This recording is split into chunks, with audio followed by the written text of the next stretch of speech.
Cuttack railway station Odisha राज्य में पड़ता है और भुवनेश्वर ओडिशा राज्य की राजधानी है। कटक से भुवनेश्वर की ट्रेन यात्रा एक बहुत ही सुंदर और आरामदायक अनुभव आपके लिए हो सकता है। कटक से भुवनेश्वर तक का सफर का कुल समय 35 से 45 मिनट तक का होगा। दूरी लगभग 35 किलोमीटर है। मैंने कटक रेलवे स्टेशन से सुबह 4:20 पर ट्रेन पकड़ी 12837 Howrah Puri super fast express. Station पर हल्की हलचल थी, लोग अपने अपने गंतव्य स्थान को जाने की तैयारी में थे। ट्रेन सही समय पर स्टेशन आ चुकी थी और मैं अपनी सीट पर बैठ गया था।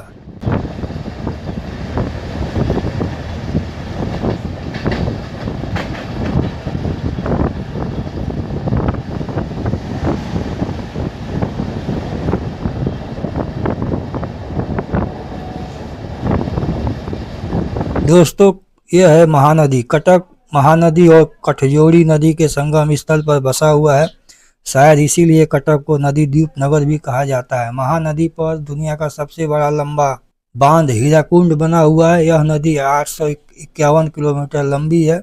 छत्तीसगढ़ राज्य के धमतरी जिले से यह नदी निकलती और फाइनली ओडिशा से होते हुए पश्चिम बंगाल राज्य में बंगाल की खाड़ी में मिल जाती है।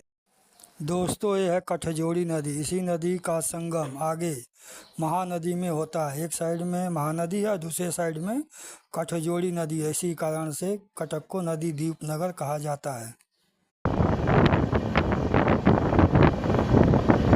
जैसे ही ट्रेन चली, बाहर के दृश्य बहुत ही सुंदर लगने लगे थे। धीरे धीरे सुबह होने लगी थी। खिड़की से हल्की ठंडी हवाओं का झोंका मन मोह रहा था और हरियाली, छोटे छोटे गांव और खेतों की लंबी कतारें। खिड़की से आती ठंडी हवाओं ने यात्राओं को और भी आनंददायक बना दिया था। ट्रेन तेज रफ्तार से चल रही थी। स्पीड लगभग 100 किलोमीटर की होगी। रास्ते में कुछ छोटे स्टेशन भी पड़े, जैसे मणिनाथपुर, झारपाड़ा पार करती हुई फाइनली यह ट्रेन भुवनेश्वर को पहुँच जाती है।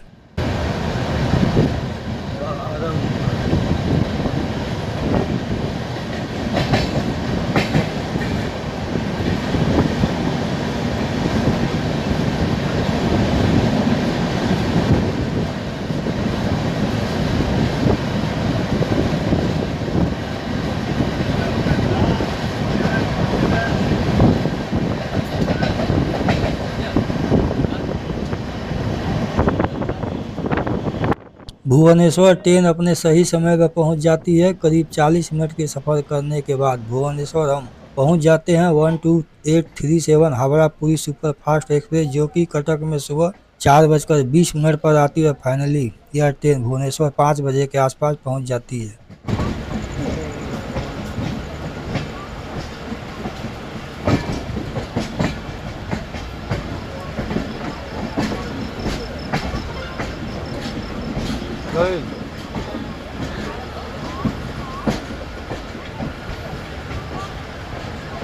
पहले कितना बजे भाव मन हो